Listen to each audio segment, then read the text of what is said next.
Hey guys, we've had a Springbok team announcement now. Just driving back from Pretoria, from Joburg back to Pretoria now.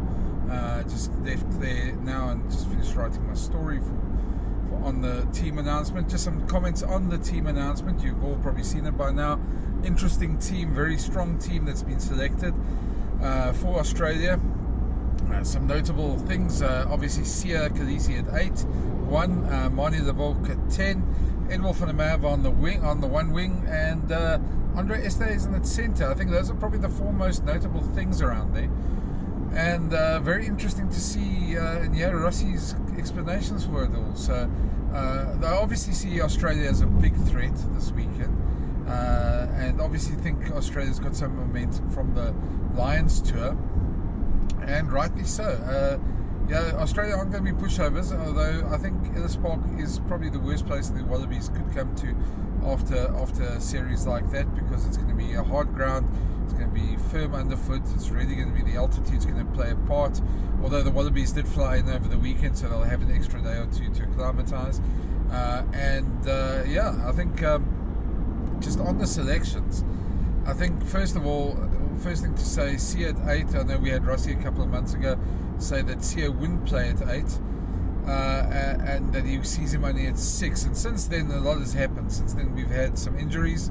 You had Jarno Augustus, who's been selected and injured. You had Jasper Wiese, who was obviously suspended after that headbutt and is out for the first 3 games of the Rugby Championship. So we had that as well. And then we had, obviously, as well, you've got the injuries to Elrichlo, Cameron Hanekom, and Jean Augustus. So there's the Boks have tried Kobus Wiese at 8 man as well. And for this one, they've got 2 other 8 men in their squad, which is, of course, Jean-Luc du Preez and Kwagga Smith. I think by now the Boks enjoy Kwagga coming off the bench to play a cameo role. He does that exceptionally well. And Jean-Luc du Preez was away. He had a bit of concussion issues and was away for the birth of his child. So he's now back with the squad as well. And Evan Roos is the other number 8, and he was, of course, left out of the squad when they reassembled a week or 2 ago.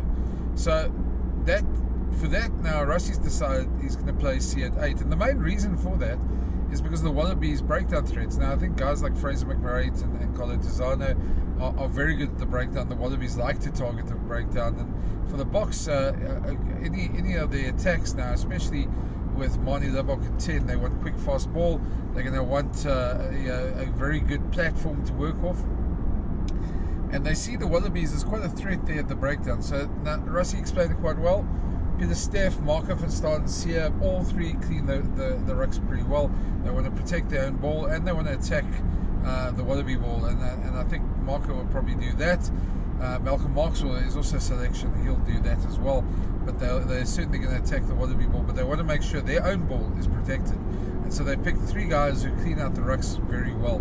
So I'm not surprised at that, although a bit surprised to see it at 8. Rossi explained also that there's what, 13, 14 scrums in a game, so you'll only really be packing down at 8 there. The rest of the time he'll be in his normal scenario, his normal place on the field, just general play in defence and attack, and he'll be out in the tram lines. He and Pieter-Steph du Toit combined very well in the tram lines, as well as extra attackers out wide for the Boks as well.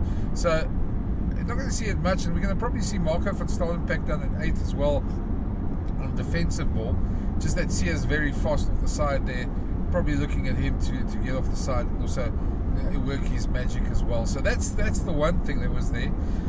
The other is obviously the selection of the halfbacks, Grant Williams and Mani the BOK, and I want to venture that these are almost our number 1 halfback pairing at the moment. Grant Williams certainly is the number 1 9, and I asked him a question about Nick White's moustache, and asked him if he's going to stay away from that, because obviously Faf learned the hard way in 2022, and he just laughed. But anyway, I think Grant Williams is a natural choice. He's the fastest scrum off, and the choice of Kobus Reinach, who's also got a lot of speed as the other scrum off, is quite understandable.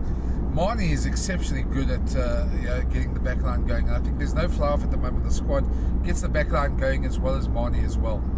Okay, well, saying that, the Boks have just said that, Sasha Feinberg Mngumazulu and Andre Pollard would both get a run in Cape Town next week in the second game against the Wallabies. So there's certainly a second squad that's been practicing as well, and they've been practicing as the Wallabies in the practice sessions for the Boks. And the Boks have been training for this for 3 weeks, so they know they know what they want to do with Marnie. And interesting to see. I'm not surprised at his selection at 10. He's been playing very well in the test. His last test against Italy, he was exceptional. He's been striking the ball pretty well as kicking, so they're not concerned about that either. Rossi joked today that it may be the Rhino balls that are the difference. Maybe if it is, whatever it is, it's working for Marnie, so why not? And then the interesting thing is that they don't have a fly-half on the bench. They've got Damian Willems, who covers 10, 12 and 13, 10, 12 and 15, shall I say, and he's obviously going to take over if he needs to come on. But the thinking is that Marnie will probably play most of the game. With Andre Esterhuizen selected at 12, you've also got a situation where they can also switch him to flank as well in the second half, and you've got Kane and Moody on the bench, although that might change. Rossi did say that they're waiting to see what Australia selected. If Australia select a 6-2 bench, the Boks might change it back to a 6-2 and not a 5-3 as they now have. That would bring Erke Snyman in, and I would venture to guess Kane and Moody would probably drop out then. They don't really have a guy to cover 13. Can't see them dropping a scrum half. I can't see them dropping typical N1. You have to concentrate the whole time. I can't see them dropping Damian Willems because he covers 3 positions. So the obvious guy that will probably drop out is Kane and Moody if Erke comes back into the squad. But if the Aussies go 5-3, they're going to stick it the same. So it'd be interesting to see how they react there. Then the other selection, 2 players nursing niggles, but nothing serious, but they just decided to rest them this week, and that is Damien de Lende and Chesney Colby. Both of them got niggles. Both will be ready for next week. And they said that if it was a World Cup final, they'd be playing this week, but they decided just to give them some time. So that's the squad. That's the team that was selected. Interestingly enough, Apelele Fassi is going to be the backup goal kicker with Damian Willems. So those are the 2 backup goal kickers for Marnie if things go wrong. Other than that, Ed Wolf van der Merwe has been playing exceptional rugby. What's it, 3 tries and 2 tests, or it's 4 tries and 3 tests? I'm not sure the exact stat there, but he's certainly got a great strike rate, and him and Kurt the Orange are lethal when they get the ball. Jesse Krill's obviously there on probably first choice when they do this team selection, and Andre Esterhuizen is obviously a straight-in swap for Damien de Lende there as well.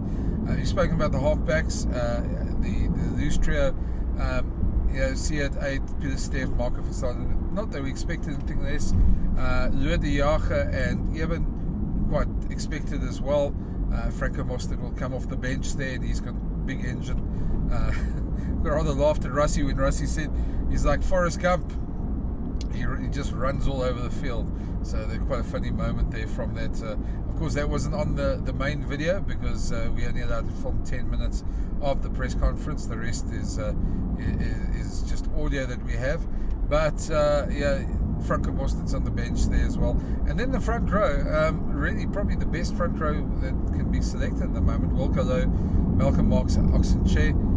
Not exactly any weakness there, and we can see them dominating because they expect the Wallabies to pick a good front row and a good pack. You expect Will Skelton, you expect a couple of Taniela Tupou as well, and you expect a really strong scrum from them as well for this test. They scrubbed very well against the British and Irish Lions, although I suppose the question is how good was that Lions side anyway. I know I've thought they were rather mediocre, to be very honest, compared to Lions sides that we've seen in the past. And just to me, it's just going to be interesting. I think that BOK pack is certainly there. They know the threats of the Wallabies. They know that what they want to do. I think they're going to be too strong for the Wallabies anyway. But certainly with players like Will Skelton and Tupou and what's the other guy? sorry, the other lock that was also there, it's come in as well. They've got some bruises there. They're going to try and take the Boks off their game. I'm sure they are, but the Boks are used to that sort of treatment as well. So yeah, to me, can't really find any fault in that. Obviously, there's a plan. There's going to be a different team next week. We can already see that that Mornay van der Berg will get a run next week as well, and obviously Handre and Sasha will be in the 23, and then Damien and Ches and Colby. So you've already got the makings of next week's side there, and Boks will probably switch up a couple more players for that, but we can see them certainly playing a very different side come Cape Town as well. That's obviously if everything goes well. Those plans will carry on, and Rusty always makes that caveat. But so far, a very, very good squad, a very strong team, 18 World Cup winners in that squad. Hardly too much fault you can find in that squad, and certainly a squad that's going to go hard at the Wallabies and play a fast game. I think also a squad that's built, it's going to be interesting. I think the Wallabies will use the aerial game a lot. I think Ellis Park being with the ball fly so high, and with Suhaili, who's very good from the kickoffs and very good under the high ball, we're going to see that being employed quite a bit. Joe Schmidt will have a lot under his belt for this test, but it's certainly building up to a nice big one in Ellis Park as well. Of course, the weather's pretty good this week. If it stays like this, it's pretty decent, and I think we should have a great test match at Ellis Park. So if you're going to get out there, make sure you get your tickets and go watch the Boks, of course.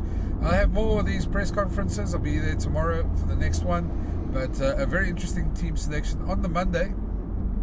As I say, the Boks have been training for 3 weeks, so it makes a lot of sense to do it on the Monday, get it out of the way, and they concentrate on everything they've been doing. So I wasn't surprised.